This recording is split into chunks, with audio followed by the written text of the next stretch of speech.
नमस्कार प्रणाम। हम सुशील कुमार प्रेमी रोल के बीच फिर से एक भोजपुरी कविता लेके उपस्थित बानी।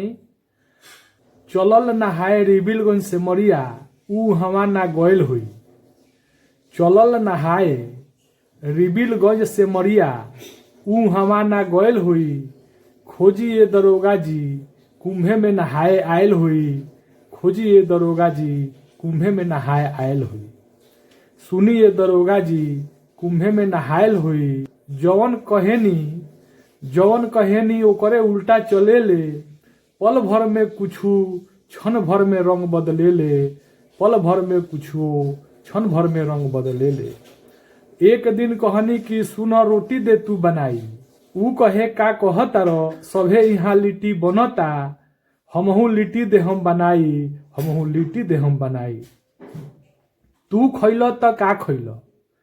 तू खैल त का खैल तहार ददो आके खई हैं।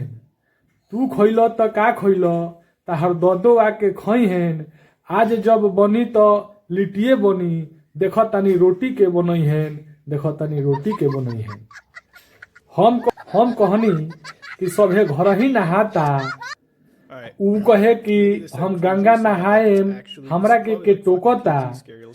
देखतानी हम रिबिलगंज जाएम हमरा के रोकता। देखतानी हम रिबिलगंज जाएम हमरा के रोकता। रात भर हमरा से झगड़ा कई के सुबह ही तैयारी भई। रात भर हमरा से झगड़ा कई के सुबह ही तैयारी भइल।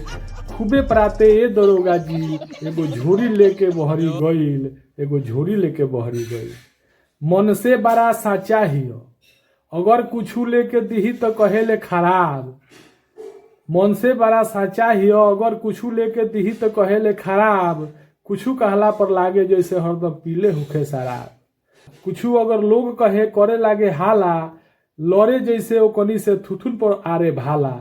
लड़े जैसे ओकनी से थुथुन पर आरे भाला। सुगवा कलर के साड़ी पहनली ओठ लाल टेस बा। सुगवे जैसन बोली बावे ना कौनो मंटनेस बा। सुगापुर नैहर हटे पोस्ट खोरलापुर बावे। जिला के का करे के बा सभे जानत बावे। सभे जानत बावे। पढ़ल लिखल कुछू ना होई तबो नेतानी कहाली। पढ़ल लिखल कुछू ना होई तबो नेतानी कहाली। घर भर से पाछे अइली तबो जेठानी कहाली। घर भर से पाछे अइली तबो जेठानी कहाली। हमारा इहे चिंता बा कि अगल बगल के लोगवा काल से कैसे रही। ई ना रही हैं तो काल से ओहिजा शांत सब रही। ई ना रही हैं तो काल से ओहिजा शांत सब रही। कितना ले परिचय दी कितना ले उनकर परिचय दी। ई तो अभी कम बा उनकर भुला गइला के हमरा बहुत गम बा। बिना नहिलही तो रोज दिन उखैलक। ना जाने कुंभ नहाए के पहले कितना उचिलायल हुई। ना जाने कुंभ नहाए के पहले कितना उचिलायल हुई। इतना मेला के भीड़ में केहू के ना सुनायल हुई। खोजी ये दरोगा जी कुंभे में ऊ आयल हुई। खोजी ये दरोगा जी कुंभे में ऊ आयल हुई। खोजी ये दरोगा जी कुंभे में नहायल हुई। खोजी ये दरोगा जी कुंभे में नहायल हुई। नमस्कार प्रणाम। हम सुशील प्रेमी रोलों के बीच एक से बढ़ के एक भोजपुरी कविता हम परोसे कोशिश करता नहीं।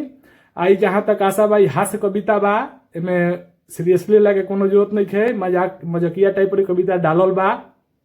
हमारे यूट्यूब चैनल सुशील कुमार प्रेमी ऊपर जाई सर्च करिए एक से बढ़ के कविता रोलों के बीच उपस्थित होता सुनने के मिलता। जय भोजपुरिया जय बिहार जय हिंद जय भारत। नमस्कार प्रणाम।